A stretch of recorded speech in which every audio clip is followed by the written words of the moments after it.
ओम शांति 29/6/2020 के महावाक्य हैं।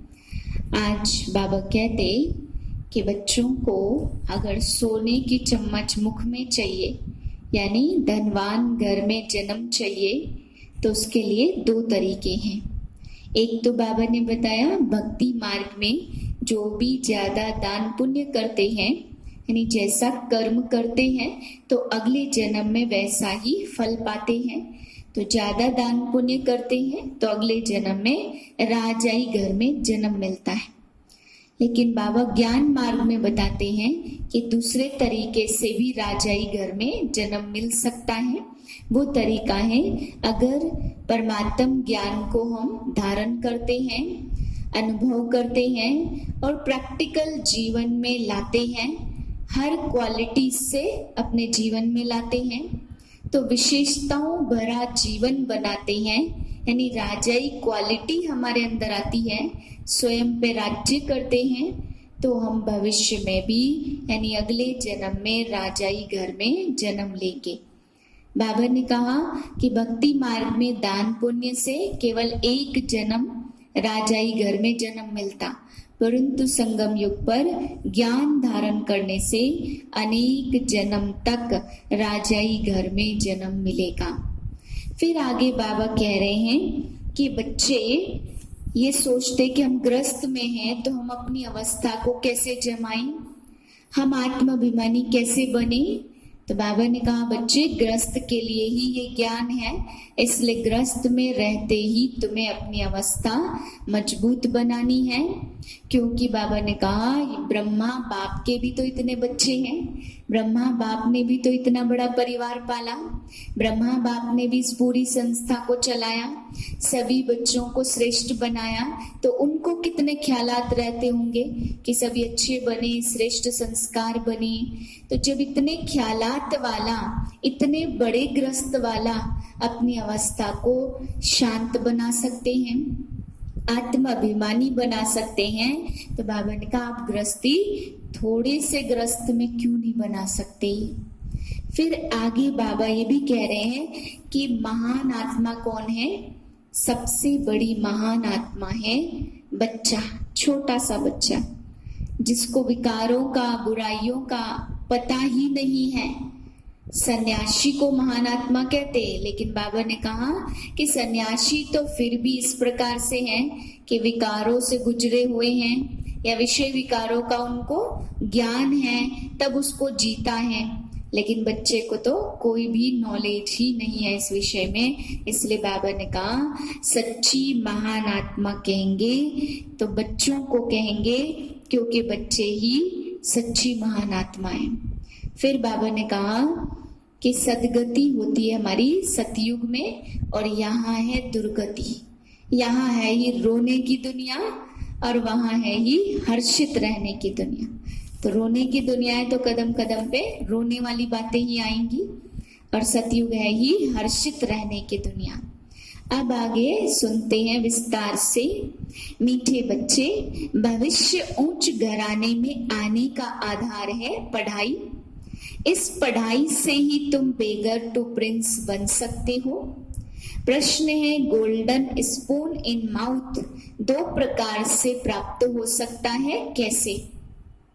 उत्तर है एक भक्ति में दान पुण्य करने से और दूसरा ज्ञान में पढ़ाई से। भक्ति में दान पुण्य करते हैं तो राजा या साहूकार के पास जन्म लेते हैं, लेकिन वह हो गया हद का। तुम ज्ञान में पढ़ाई से गोल्डन स्पून इन माउथ पाते हो। यह है बेहद की बात।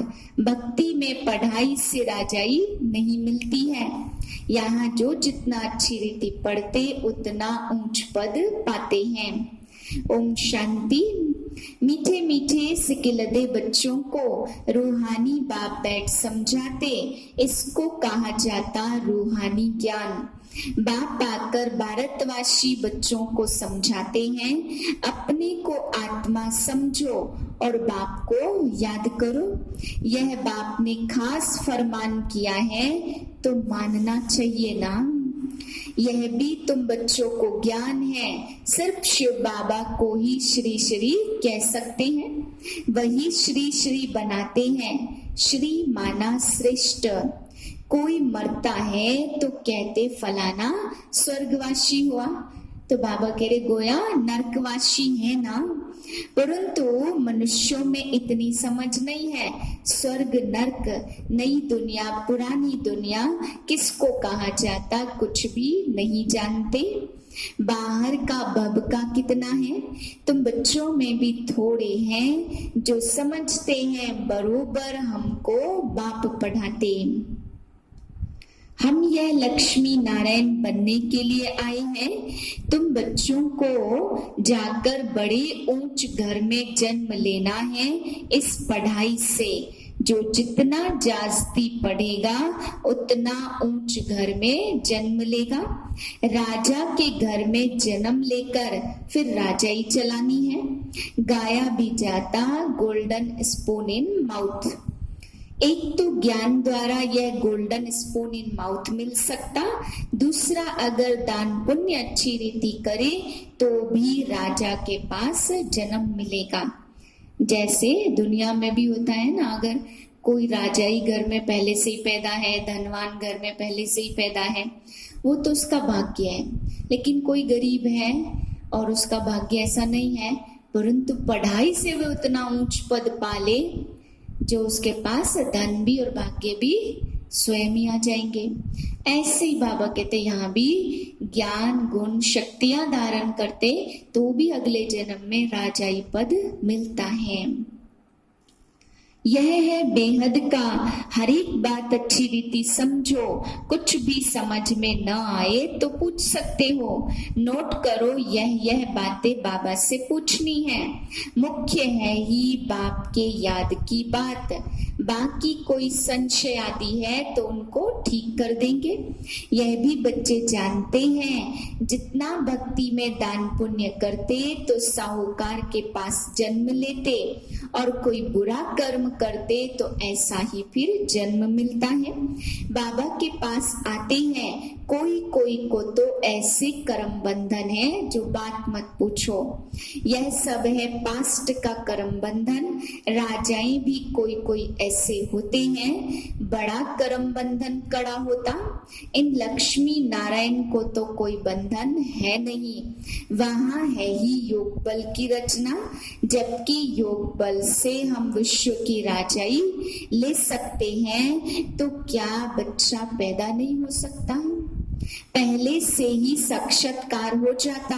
महात्मा से भी बच्चे को जास्ती मान दिया जाता, क्योंकि वह महात्मा तो फिर भी सारी लाइफ पास कर बड़ा हुआ है।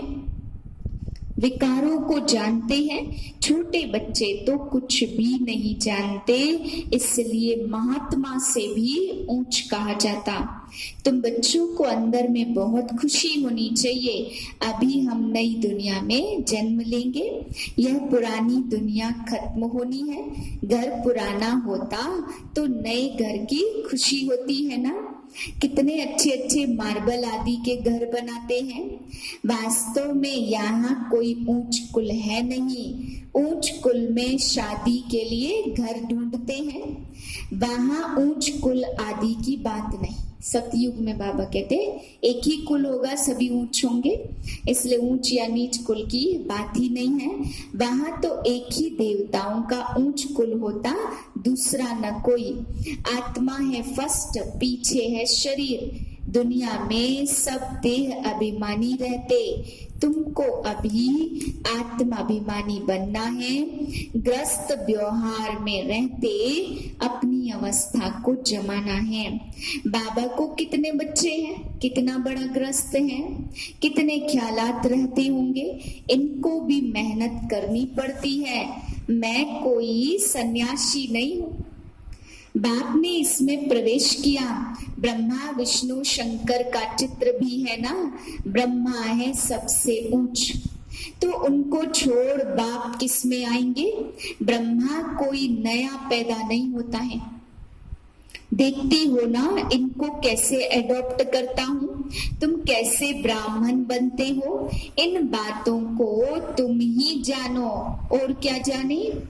कहते हैं यह तो जवाहरी था, इनको तुम ब्रह्मा क्यों कहते हो। उनको क्या पता कि इतने ब्राह्मण ब्राह्मणियां फिर कहां से आए। एक एक बात में कितना समझाना पड़ता। यह बहुत गुह्य बातें हैं ना। यह ब्रह्मा व्यक्त और वह ब्रह्मा अव्यक्त। यह पवित्र बनकर फिर अव्यक्त बन जाते। यह कहते हैं मैं इस समय पवित्र नहीं हूँ, फिर ऐसा पवित्र बन रहा हूँ। प्रजापिता ब्रह्मा तो यहाँ होना चाहिए ना, नहीं तो कहाँ से आए। बाप खुद समझाते मैं पतित शरीर में आता हूँ, इनको ही प्रजापिता ब्रह्मा कहेंगे। सूक्ष्म वतन में नहीं कहेंगे, वहां प्रजा क्या करेगी। प्रजा यहाँ है तो बाबा ने कहा यही प्रजापिता। विश्व के मालिक बनते हो ना तो स्वर्ग अलग नरक अलग। अभी तो यह बातें समझेंगे भी वही जिन्होंने कल्प पहले समझा होगा। तुम देखते हो यहाँ मुसलमान पारसी आदि सब आते हैं। समझो कोई सिख धर्म के हैं, वह भी बैठकर राजयोग सिखलाते हैं। जो कन्वर्ट हुए हैं वह फिर ट्रांसफर होकर देवता कुल में आ जाएंगे। बाबा ने कहा जो सतयुग के देवी देवता धर्म की आत्माएं कलयुगंत में अनेक धर्मों में चली गई हैं, तो वह अपने धर्म से निकल करके देवता धर्म में वापस आ जाएंगे। तुम करेंगे तो तुम्हारे पास ढेर आएंगे, सबको स्मृति आ जाएगी हमारा सच्चा धर्म यह है। जो हमारे धर्म के होंगे वह सब आएंगे तो सही ना, लाखों वर्ष की बात नहीं है। बाप बैठ समझाते तुम कल देवता थे, फिर देवता बनने के लिए बाप से वर्षा ले रहे हो। जब ये सोचेंगे कल ही देवता थे और फिर से देवता बनने के लिए वर्षा ले रहे हैं, तो वो स्मृति ताजा हो जाएगी। तुम सच्चे सच्चे पांडव हो। पांडव अर्थात पंडे, वो है जिस्मानी पंडे और तुम हो रूहानी पंडे। वे तीर्थ यात्राएं कराते और बाबा ने कहा तुम परम धाम की यात्रा कराते, तो सच्चे सच्चे तुम रूहानी पंडे हो। तुम अभी बेहद के बाप से पढ़ रहे हो, यह नशा तुमको बहुत होना चाहिए। हम बाप के पास जाते जिसमें बेहद का वर्षा मिलता है, वह हमारा बाप टीचर भी है। इसमें पढ़ने के लिए टेबल कुर्सी आदि की भी दरकार नहीं है, नीचे बैठ करके भी पढ़ सकते हैं। बाप कहते यह काम महाशत्रु है, आदि मध्य अंत यह दुख देने वाला है। उस भूत के वश मत हो, पवित्र बनो। तुम बुलाते ही हो हे पतित पावन आओ। तुम बच्चों को अभी बड़ी ताकत मिलती है राज्य करने की, जो कोई जीत पा न सके। तुम कितने सुखी बनते हो। आत्मा पुकारती है ओ बाबा, तो मालूम होना चाहिए ना वह कब और कैसे आएंगे। हे भगवान या ओ बाबा कहते हैं तो मालूम भी होना चाहिए वो कब आके हमें सुख चैन देंगे। मनुष्य ही ड्रामा के आदि मध्य अंत को जानेंगे ना, जानने से तुम देवता बन जाते हो। अभी तुम जानते हो बाबा आया है सर्व की सदगति करने, सबको जगाने आए हैं। कोई कब्र थोड़े हैं, परंतु अंधियारे की कब्र में पड़े हैं, उनको जगाने आते हैं। जो बच्चे घोर नींद से जग जाते उनके अंदर खुशी बहुत होती है। हम शिव बाबा के बच्चे हैं, कोई किस्म का फिक्र नहीं है।